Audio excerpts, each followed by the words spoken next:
இறைவனுடைய சாந்தியும் சமாதானமும் நம் அனைவர் மீதும் நின்று நிலவட்டுமாக. என்னுடைய யூடியூப் சேனலுக்கு உங்களை நான் வரவேற்கிறேன். நான் ஷம்மில். அதாவது இன்னைக்கு ஷேக் முஹம்மது அல் கஸாலியினுடைய கைஃப நஃப்ஹமுல் இஸ்லாம் அப்படிங்கிற ஒரு முக்கியமான நூலில் இருந்து ஒரு முக்கியமான அத்தியாயத்தினுடைய ஒரு பகுதியை எடுத்து பேசலாம் என்று நினைக்கிறேன். அதாவது அதை அப்படியே கோட் செய்யலாம் அப்படின்னு நினைக்கிறேன். ஏன்னா இது நம்ம காலகட்டத்து அரசியல், இராணுவ, பொருளாதார சூழலுக்கு மிகவும் முக்கியமான ஒரு பத்தியாக, குறிப்பாக இஸ்லாமிய ஒற்றுமையை வலியுறுத்தக்கூடிய, முஸ்லிம்களினுடைய ஒற்றுமையை, குறிப்பாக ஷியா சுன்னி ஒற்றுமையை வலியுறுத்தி பேசும் மிக முக்கியமான ஒரு கட்டுரையாக, ஒரு அத்தியாயமாக நான் பார்க்கிறேன். அந்த கைஃப நஃப்ஹமுல் இஸ்லாமில் முஸ்லிம் சமூகத்தினுடைய ஒற்றுமைக்கென்றே அந்த ஒற்றுமையை வலியுறுத்தி ஒரு அத்தியாயத்தை ஷேக் முஹம்மது அல் கஸாலி ஒதுக்கி இருக்கிறாரு. அந்த அத்தியாயத்தினுடைய சில பகுதிகளை நான் வாசிக்கணும் அப்படின்னு நினைக்கிறேன். அதாவது இது இப்போ நான் வாசிக்கிறது அந்த அரபி நூலினுடைய மொழிபெயர்ப்பு, சரிங்களா? தலைப்பு, அந்த அத்தியாயத்தினுடைய தலைப்பு எப்படி வருதுன்னு சொன்னால், முஸ்லிம் சமூகத்தினுடைய ஒற்றுமை. ஸோ அந்த மொழிபெயர்ப்பை வாசிக்கிறவர் என்ன சொல்றாருன்னா, ஆட்சி அமைப்பை பீடித்த குழப்பத்தின் தீய விளைவுகளிலிருந்து இஸ்லாமிய நம்பிக்கை கோட்பாடும் தப்பவில்லை.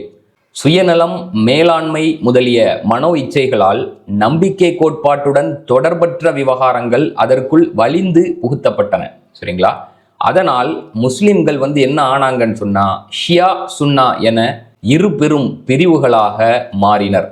இரு பிரிவினரும் ஒரே அல்லாஹ்வையே விசுவாசிக்கின்றனர். முஹம்மது நபி ஸல்லல்லாஹு அலைஹி வஸல்லம் அவர்களின் தூதையே ஏற்றுக்கொள்கின்றனர்.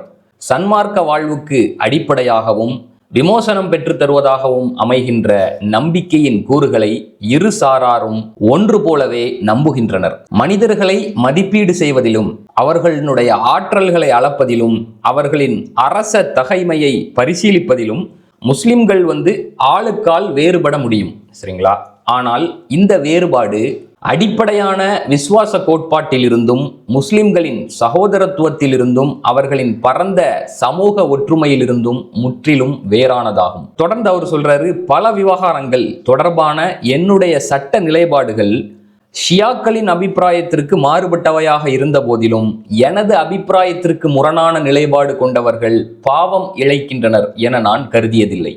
இதே போன்றுதான் அஹ்லு சுன்னாக்கள் மத்தியில் பரவலாக காணப்படும் சில சட்ட அபிப்பிராயங்களுக்கு முரணான அபிப்பிராயமாக என்னுடைய அபிப்பிராயம் இருக்கிறது. ஆனாலும் அஹ்லு சுன்னா விஷயத்திலும் எனது அபிப்பிராயத்திற்கு முரணான நிலைப்பாடு கொண்டவர்கள் பாவம் இழைக்கின்றனர் என நான் கருதவில்லை. உதாரணமாக, ஹலீஃபாவுடைய தேர்வு தொடர்பான விவகாரத்தை இங்கு எடுத்துக்கொள்வோம். நபிகளாரின் குடும்பத்திலிருந்தே அவர் தெரிவு செய்யப்பட வேண்டும், அதாவது அஹ்லுல் பைத்திலிருந்தே முஸ்லிம்களுக்கான தலைவர் தெரிவு செய்யப்பட வேண்டும் என ஷியா சகோதரர்கள் கருதுகின்றனர். குறைஷிகளிலிருந்தே தலைவர் தெரிவு செய்யப்பட வேண்டும் என நமது சுன்னா சகோதரர்கள் கருதுகின்றனர். ஆனாலும் இந்த கருத்து முரண்பாட்டின் பெருமானம் தான் என்ன? பிரிட்டனுடைய அரசாட்சி முறை தொடர்பாக பழமைவாத கட்சியும் தொழில் கட்சியும் கருத்து வேறுபாடு கொண்டதை எடுத்துக்கொள்வோம். அதனால் இங்கிலாந்து நாடே ஒன்றை ஒன்று வெறித்து சாடிக்கொள்கின்ற இரண்டு குழுக்களாக பிரிந்து விட்டதா என்ன? அப்படி ஒன்றும் அங்கு நடக்கவில்லை. ஏனெனில் அந்த மக்கள் விவேகமானவர்கள். அவர்கள் அற்ப விஷயங்களை பூதாகரப்படுத்துவதோ, அவை தேசத்தின் அதி உயர் நலனை பாதிக்க அனுமதிப்பதோ இல்லை. நம்மை பொறுத்தவரை ஆளும் குடும்பங்களுக்கும் ஒடுக்கப்பட்ட குடும்பங்களுக்கும் மத்தியில் பல நூற்றாண்டுகளாக நிலவி வந்த காழ்ப்புணர்ச்சிகள் ஆறாத காயங்களாகவும் ஜென்ம பகைகளாகவும் மாறின. இறுதியில் அவை ஷியாக்களுக்கும் சுன்னாக்களுக்கும் மத்தியிலான பெரும் பிளவிலும் போய் முடிந்தன. இதன் விளைவாக ஒரே சன்மார்க்கம் இரண்டு துண்டுகளாக கிழிக்கப்பட்டது. ஒரே சமுதாயம் இரு குழுக்களாக பிரிந்தது. இரண்டும் ஒன்றை ஒன்று கருவறுக்கவும் குழிதோண்டி புதைக்கவும் கங்கணம் கட்டி நின்றன. இது வரலாற்று உண்மை. இந்த பிரிவினையை ஒரு வார்த்தையாலேனும் மேலும் மேலும் தூண்டிவிடுபவர் எவரும் பின்வரும் மறைவசனத்தின் குறிப்புக்கு உட்படுபவராகவே இருப்பார். அதாவது ஒரு திருக்குரான் வசனத்தை இந்த இடத்துல கோட் பண்றார். 6வது அத்தியாயத்தினுடைய 159வது வசனம். நிச்சயமாக தங்களுடைய மார்க்கத்தை துண்டுகளாக பிரித்து பல பிரிவினராக ஆகிவிட்டவர்களுடன் நபியே உமக்கு எந்த சம்பந்தமும் இல்லை. அவர்களின் விவகாரம் அல்லாவின் பொறுப்பிலேயே உள்ளது. அவர்கள் செய்து கொண்டிருந்ததை பற்றி அவன் பின்னர் அவர்களுக்கு தெரியப்படுத்துவான். 6வது அத்தியாயம் 159வது வசனம். அப்ப அவர் தொடர்ந்து பேசுறாரு. தர்க்கத்தின் போது முந்திக் கொண்டு எதிராளிக்கு நிராகரிப்பு பட்டம் வழங்குவது எளிது. விவாதம் சூடு பிடிக்கும் போது எதிராளி சொல்லும் ஒரு கருத்தில் அவர் நிராகரிப்பில் வீழ்ந்து விட்டதாக மடக்குவதும் இலகுவானது. ஆனால் ஒற்றுமைக்கான அல்லது சீர்திருத்தத்திற்கான திட்டம் இதுதானா என்ற கேள்வியே இங்கு எனக்கு எழுகிறது. இறைநேசர்களின் அடக்கஸ்தலங்களுடன் தொடர்பு வைத்திருக்கும் பல்லாயிரம் பாமர மக்கள் இருக்கிறார்கள். அதற்காக அந்த பாமர மக்களை நாம் இணை வைப்பாளர்களாக கருத முடியுமா? அப்படி கருதினால் அதுவே சமுதாயத்தை தகர்த்து அழிக்கும் துரித வழியாக அமைந்துவிடும். ஏனெனில் அவர்கள் அறியாமையில் அதை செய்து கொண்டிருக்கின்றனர். ஆக்கமும் வழிகாட்டலும் மேற்கொள்ள விரும்புவோர் மக்களை இறை விழிப்புணர்வோடு மிக சிறந்த முறையில் வழிகேடுகளில் இருந்து திருப்பிவிடவும் ஏகத்துவ கொள்கையின் பால் அழைத்து செல்லவுமே முயல்வர். அந்த வகையில் எகிப்து அறக்கட்டளை அமைச்சகத்தின் கீழுள்ள கலாச்சார பிரிவு நல்ல ஒரு பணியை மேற்கொண்டிருப்பது மகிழ்ச்சி அளிக்கிறது. அதாவது அவருடைய காலகட்டத்தில் எகிப்து அமைச்சரவைக்கு கீழ் இருந்த ஒரு கலாச்சார பிரிவு மேற்கொண்ட ஒரு சீர்திருத்த பணியை அவர் மேற்கோள் காட்டுறார் இமாம் முஹம்மது அல் கசாலி. அதாவது முஸ்லிம் சமுதாயத்தை பீடித்த வரலாற்று பிளவை சரி செய்வதில் அந்த பணி பெருமளவு பங்களிப்பு செலுத்தும் என நான் எதிர்பார்க்கிறேன். அல் முஅ்தஸர் அன் நாஃபியா, அதாவது பயனுள்ள சுருக்கம் என்ற தலைப்பிலான ஒரு நூலை பதிப்பிக்கும் முயற்சியே அது. அதாவது ஷியாக்களின் இமாமியா பிரிவு மதுஹபுகளின் அடிப்படையில் வணக்க வழிபாடுகள் தொடர்பான சட்டங்களை உள்ளடக்கிய அந்த நூலை அல் அஸ்ஹர் அறிஞர்களின் கீழுள்ள கலாச்சார பிரிவு வெளியிடுவதும் சுன்னி, அதாவது அஹ்லு சுன்னா அமைச்சர் ஒருவர் அதனை மேற்பார்வை செய்வதும் நல்ல ஒரு அறிகுறியாகும். அனைத்து முஸ்லிம்களுக்கும் மத்தியிலான சகோதரத்துவ தொடர்பை வலுப்படுத்துகின்ற பெருமதிமிக்க முன்னெடுப்பாக அது அமைகிறது. அந்த நூலின் முன்னுரையில் உள்ள சில பகுதிகளை கீழே தருகிறேன். அந்த நூலில் உள்ள சில பகுதிகளை ஆசிரியர் குறிப்பிடுறாரு.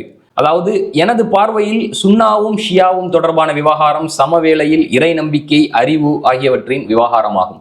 எனவே அது தொடர்பான பிரச்சனைகளை உண்மையான இறை விசுவாசத்தின் ஒளியிலும் பரந்த அறிவோடும் அணுகுவோமாயின் அது தீர்க்க முடியாத சிக்கலாக அமையப் போவதில்லை. நமக்கு முன்னால் எந்த தடையும் இருக்க போவதில்லை.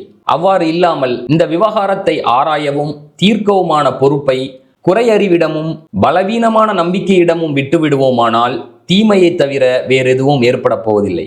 அந்த தீமை தனக்கான வேர்களை அல்லது நியாயத்தை தேடிக்கொள்ள விரும்பினால் உலகில் எங்காவது தேடிக்கொள்ளட்டும். சரியான நம்பிக்கையிலோ உண்மையான அறிவிலோ அதற்கு எந்த இடமும் இருக்க போவதில்லை. ஆமாம், இது அறிவின் விவகாரம்தான், இது நம்பிக்கையின் விவகாரம்தான். அறிவுசார் விவகாரமாக இருப்பது எப்படி? இரு சாராரும், அதாவது ஷியாக்களும் சுன்னிகளும் அல்லாவின் வேதத்தையும் அவனுடைய தூதரின் வாழ்வியலையும் பற்றிய விசுவாசத்தின் மீதே இஸ்லாத்துடனான தமது தொடர்பை அமைத்துக் கொள்கின்றனர். இந்த மார்க்கத்தின் பொதுவான அடிப்படைகள் குறித்து இரு சாராரும் முழுமையான உடன்பாடும் கொண்டிருக்கின்றனர். அதன் பிறகு கிளை சட்ட விவகாரங்களில் தோன்றும் அபிப்பிராய முரண்பாடுகளை பொறுத்தவரை முஜ்தஹித் ஒருவர் சரியான முடிவை எடுத்தாலும் தவறுவிட்டாலும் அவருக்கு நற்கூலி உண்டு என்பதில் முஸ்லிம்களின் எல்லா மதுஹபுகளும் சமமாகவே இருக்கிறது. சரிங்களா? இப்போ நம்ம இந்த இடத்துல ஒரு சின்ன பிரேக் விட்டு நான் சொல்றதா இருந்தா, ஷியாக்களும் சுன்னிகளும் மட்டும் இல்லை, அஹ்லு சுன்னாக்கு உள்ளால் இருக்கக்கூடிய பல்வேறு மதுஹபுகளை சார்ந்த பிரிவுகளும் கூட அதிகமாக கருத்து வேறுபாடு கொண்டு சண்டையிட்டுக் கொள்வது எதுன்னு பார்த்தீங்கன்னா கிளை விவகாரங்களிலும் இஜ்திஹாதின் அடிப்படையில் தீர்க்கப்பட வேண்டிய விவகாரங்களிலும் தான். அந்த விஷயத்தை தான் இவர் இங்க சுட்டி காட்டுகிறார். சரிங்களா? கிளை சட்ட விவகாரங்களில் தோன்றும் அபிப்பிராய முரண்பாடுகளை பொறுத்தவரை முஜ்தஹித் ஒருவர், அதாவது இஜ்திஹாத் மேற்கொள்ள தகுதி படைத்த முஜ்தஹித் அறிஞர் ஒருவர் சரியான முடிவை எடுத்தாலும் தவறு விட்டாலும் அவருக்கு நற்கூலி உண்டு என்பதில் முஸ்லிம்களின் எல்லா மதுஹபுகளும் சமமாகவே உள்ளது. அப்படி நற்கூலி உண்டு என்று சொல்வதிலிருந்தே அவர் மீது, அதாவது அந்த அறிஞர் மீது குற்றச்சாட்டோ ஐயமோ சுமத்தப்பட எவ்வகையிலும் இடமில்லை என்பது தெளிவாகி விடுகிறது. அதே நேரம் அறிவியல் தவறு அப்படின்னு, அதாவது ஒரு சயின்டிபிக் ராங் என்பது குறிப்பிட்ட ஒரு மதுஹபுடன் சுருங்கும் விஷயம் அல்ல.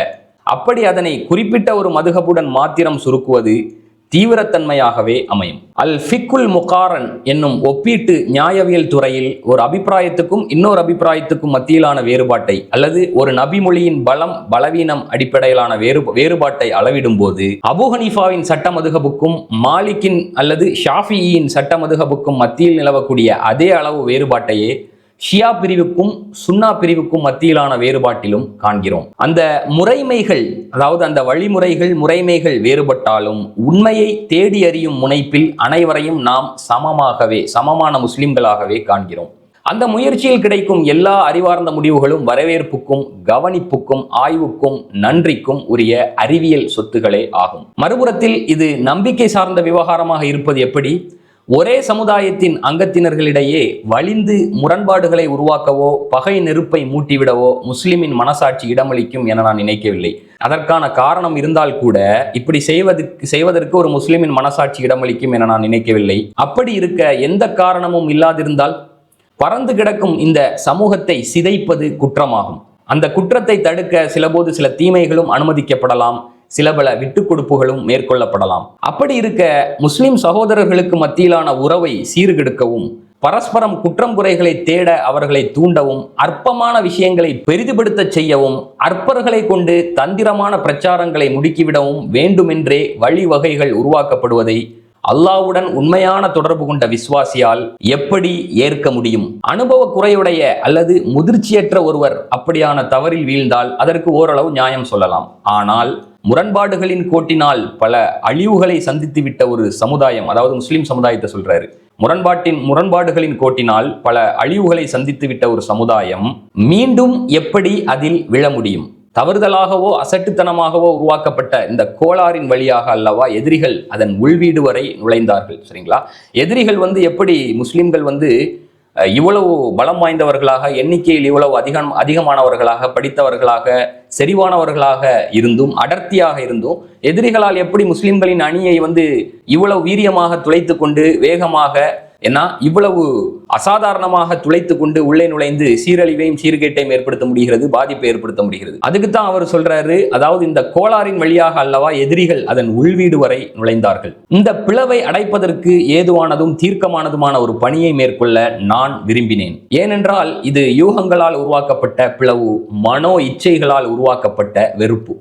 அந்த வகையில் எகிப்தில் கற்கப்படும் 4 மதுஹபுகளுடன் ஷியாக்களுடைய இமாமியா பிரிவு, அதாவது இஸ்னா ஷரியா பிரிவு சட்ட மதுஹபையும் இணைக்கும் பொறுப்பை அறக்கட்டளை அமைச்சகம் மேற்கொள்ள வேண்டும். ஷியா சகோதரர்களில் உள்ள முஜ்தஹிதுகளின், அதாவது இஜ்திஹாதை மேற்கொள்ள தகுதி படைத்த முஜ்தஹிதுகளின் இஸ்லாமிய ஃபிக்கில் இருந்து வணக்க வழிபாடுகள், அதாவது அல் ஐபாதாத், அதே மாதிரி கொடுக்கல் வாங்கல்கள், அல் முஆமலாத் என்பவை தொடர்பான அத்தியாயங்களை அமைச்சகத்தின் கலாச்சார பிரிவே முன்வைக்க வேண்டும். புரிதல் திறனுள்ளவர்கள் அந்த அறிவியல் முயற்சிகளை படிக்கும்போது ஏற்கனவே நமக்கு பழக்கப்பட்டிருக்கும் ஃபிக்கு வாசிப்புகளுக்கும் மோசமான நிகழ்வுகளால் நம்மை விட்டு தூரமாக்கப்பட்ட விஷயங்களுக்கும் மத்தியில் உள்ள நெருக்கமான ஒற்றுமையை நிச்சயம் அவர்கள் கண்டுகொள்வார்கள்.